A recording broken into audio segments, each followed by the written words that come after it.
Okay, good morning, everyone.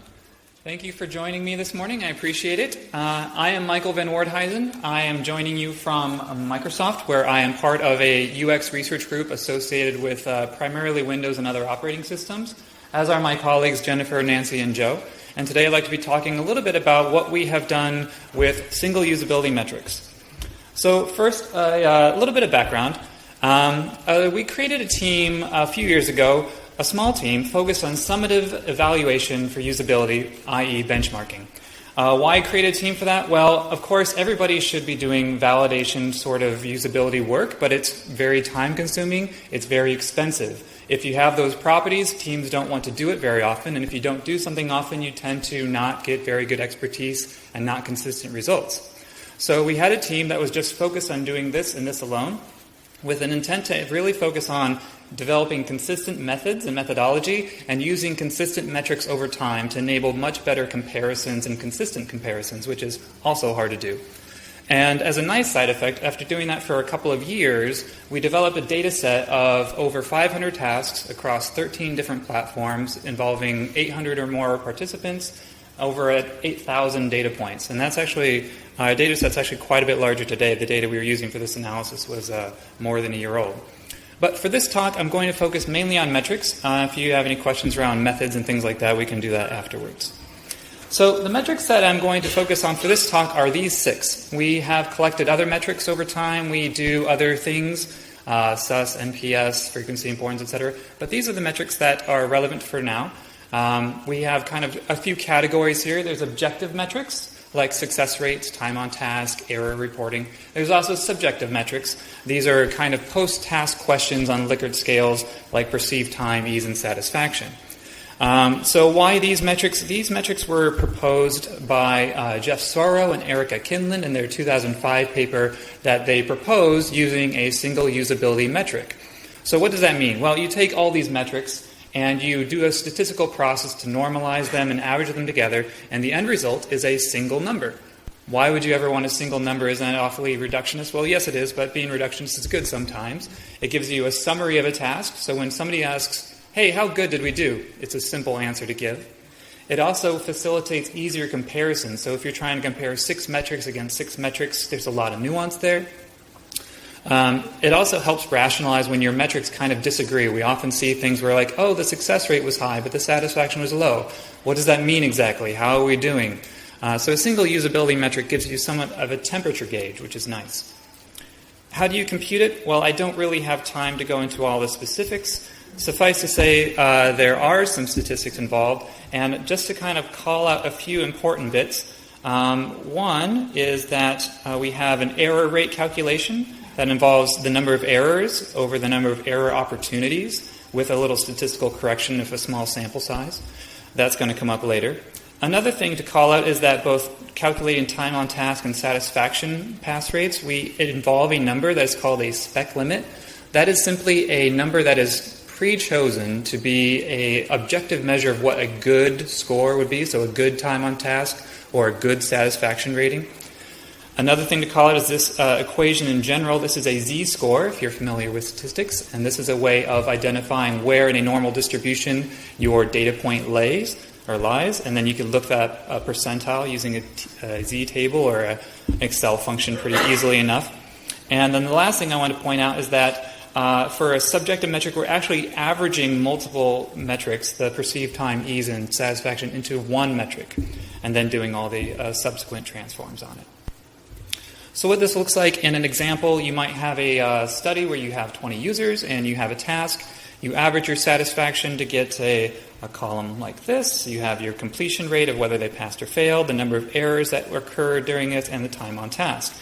Using those equations, you might get something like a satisfaction rating of 20%. Well, that seems awfully low, but if you look at it, yeah, these do look kind of low. They're definitely on a 5-point scale, not very high. Completion of 59%, I believe that. Errors of 67%? Sure. I mean, I see some errors that are really high, but there's some that are 0, so maybe so. Time on task of 70%? Sure. I have no idea based on this table. And that equals a sum of 55%.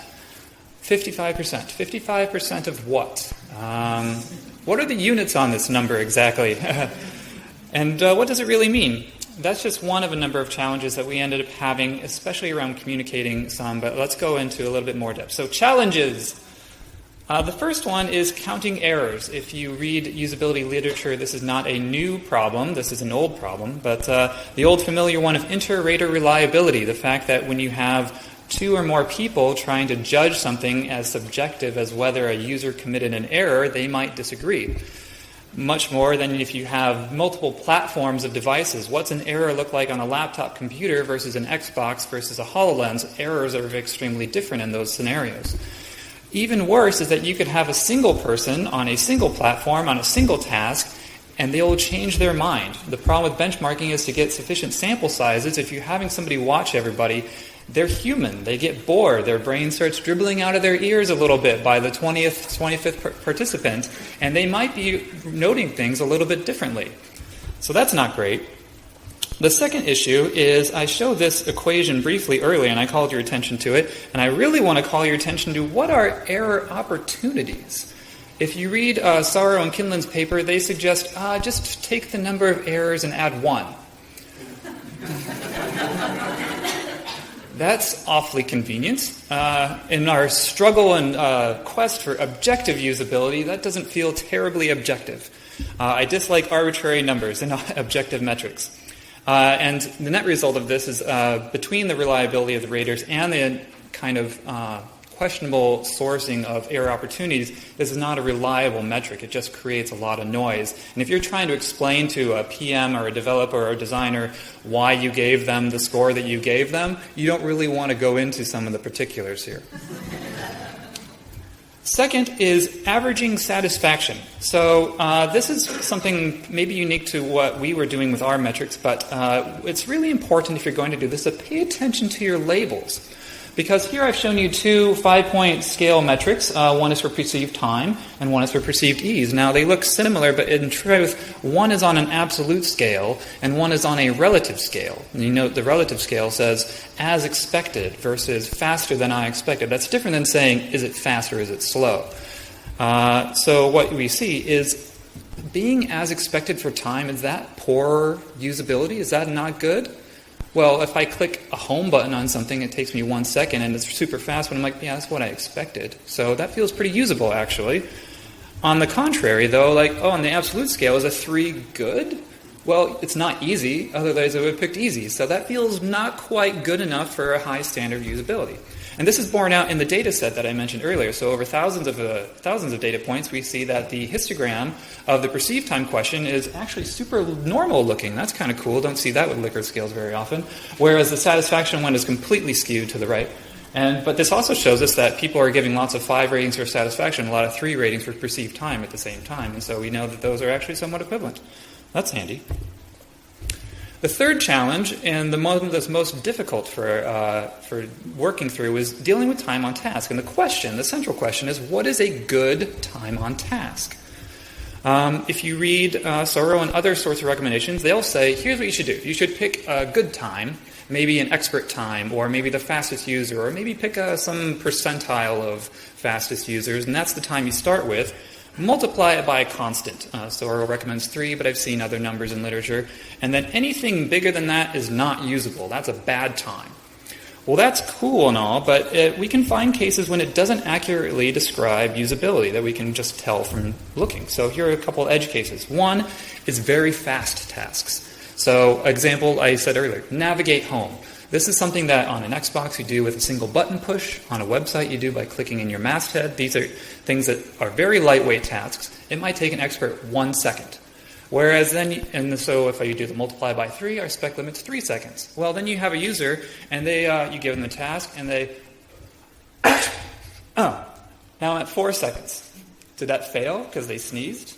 If they take a drink of water, is that bad usability? That seems irrational, doesn't it? So the objectiveness of taking expert time times 3 doesn't work very well for very fast times. On the contrary, it also doesn't work very well for very long tasks. Let's say you ask somebody to update an operating system, and the fastest somebody could humanly do it was like 15 minutes.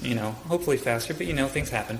That would make your spec limit 45 minutes, which would mean that if you had a user and they could have their entire computer crash And they have to restart the entire process, and it could take 44 minutes, and that would still get a good rating. That doesn't really make sense either. So, is there an objective spec limit we can do for time? We did a lot of explorations. We looked, hey, maybe we can look at the range of times that we get. We use the data itself and have it be self-informing, and we could look at the standard deviations, and we'll cut anything off of like 2 standards or above. Well, then you have a preordained failure rate, and you're always going to have a 97% pass rate. Is that what you wanted? No. Okay, well, could we correlate it with our other metrics? We have all this data. Maybe there's some really cool correlation. Yeah, that would be cool. Except time on task doesn't correlate with anything. It doesn't even correlate with perceived time, frustratingly enough. So you can see here that it's quite the ugly scatter plot. It doesn't form well. Well, what if we were trying to be really smart? We're like, let's take the z-score and we'll only take successful tasks and things like that. Nope, still, unfortunately, it turns out z-score is averaged to 0 in general, because that's by definition. And so if you're trying to just do by success, the more successful you get, the closer things collapse in. So at this time, and I'm perfectly happy to be wrong for whoever wants to stand up and shout me down, I don't believe there is an objective way to limit time on task for usability. An objective way. Yes, you can have many subjective ways. We still use time on task. It's great for comparison, but only in apples-to-apples comparisons when you can say legitimately, well, this thing is faster than that thing. But if you're trying to say, is this a good time? It's hard to say, especially when you know that some people take longer to be successful and people who fail might quit sooner. So what is good time? All these things add up into problems with communicating a single metric. So what does the number mean is what I brought up earlier. Errors, time on task, satisfaction. What is this z-score thing anyway? What are you doing? And then if you try to add in things like confidence intervals and trying to communicate, statistical significance, you're creating a lot more dead weight in your meetings with product stakeholders than you want to be spending. You want to be focusing on the issues. And so we wanted to try something a little simpler. So back to these metrics.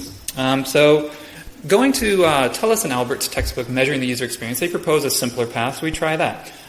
We get rid of time on task, we get rid of error rates, we do not average satisfaction scores, so we have 4 metrics, 3 of which subjective, 1 of which is objective. How do we get to a single metric from these? Well, we still want to compare them to a spec limit, a threshold for good usability, but instead of averaging the results, we're just going to take it as a binary, yes, no. And if anything says no, then the whole task gets a no. So it's a bit more of a stringent criteria, actually. But the key here is, what are those spec limits? What are those thresholds?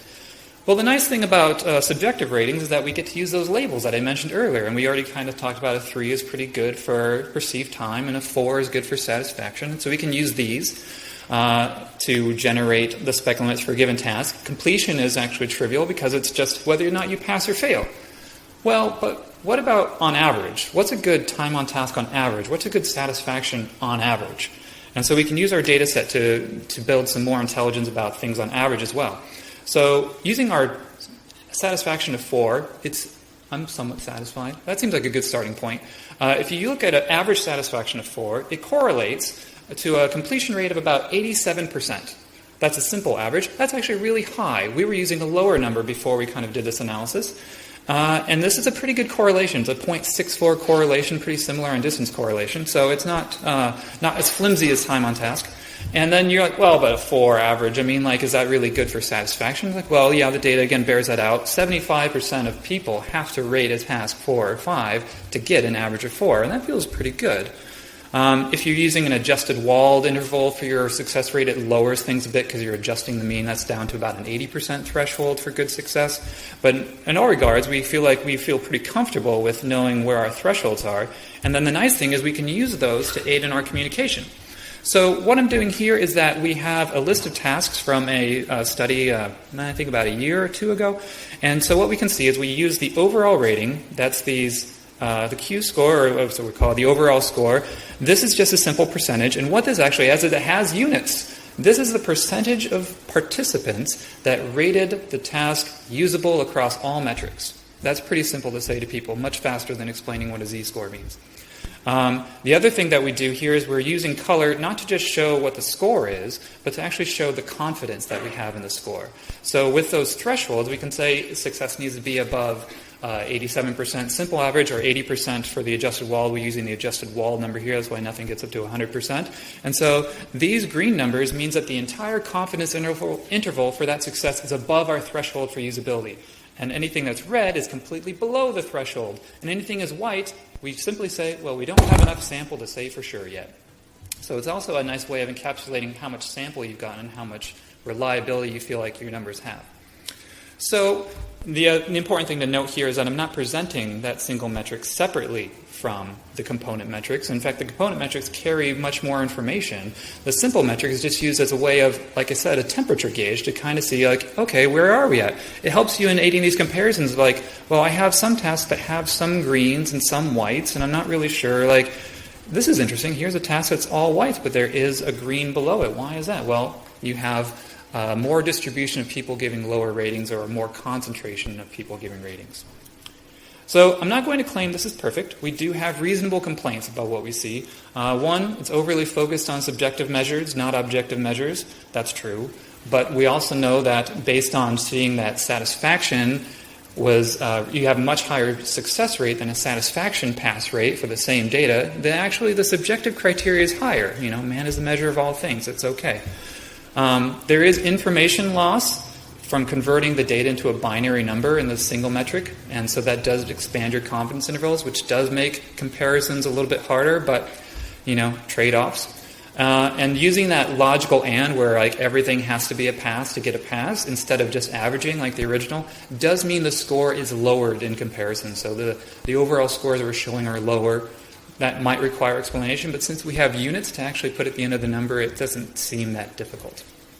So in summary, we had some difficulties with some included error counting, averaging satisfaction, time on task, and communication. We developed an alternative single metric that we only use metrics with clear thresholds for usability. We combine them in a way that is more binary, and we use color for confidence instead of charting and graphs to aid in explanation. Thank you.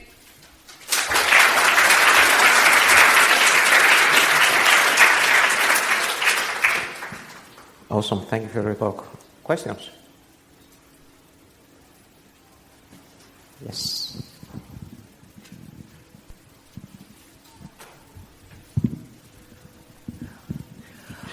Can you tell us what type of usability test you use this on? I mean, do you use it on, like when you're doing qualitative data analysis of what's wrong, when you're actually they're thinking aloud, and maybe you'll give them a hint because you're not getting any more qualitative data when they're deep in a hole? When do you use these? Absolutely. So we use this primarily towards the end of a development cycle when things are pretty well stable and baked. We use it for validation, not for kind of iterative explorations.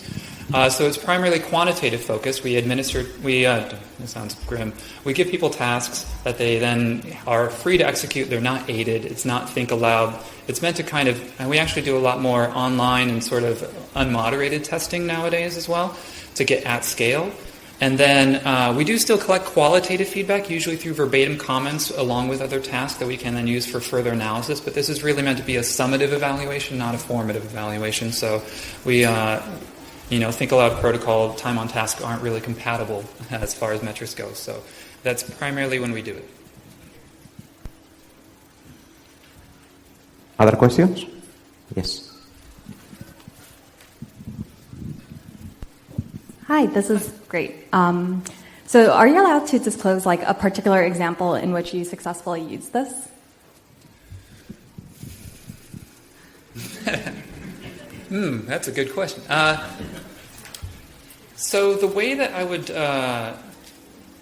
so I developed a lot of, certainly like the confidence interval communication. I was working on HoloLens, and we were doing a lot of benchmarking as we were approaching our release. And so we were able to use it in a way that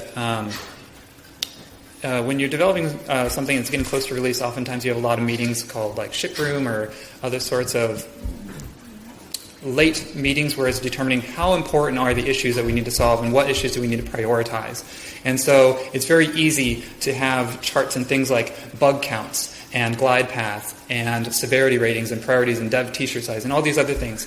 And it was a unique experience that we were able to put our usability data on the same slide as the testers and the devs in a similar way that they could then reason about in these very high impact meetings and say like, oh, we're red on this and we are green on that, or we are other shades of the rainbow, as you can imagine.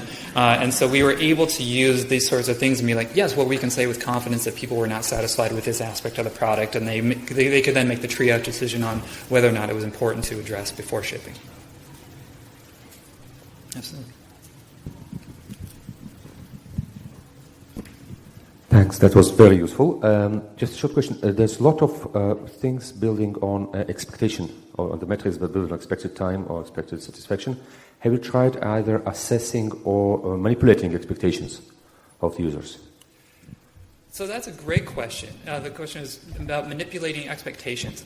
So one thing, not part of this work, but in a previous work that we had done, was that there is this challenge if you have designers that they want to pursue principles and values that don't measure very easily sometimes. They want to know if something's fresh and clean and fast and fluid and things like that.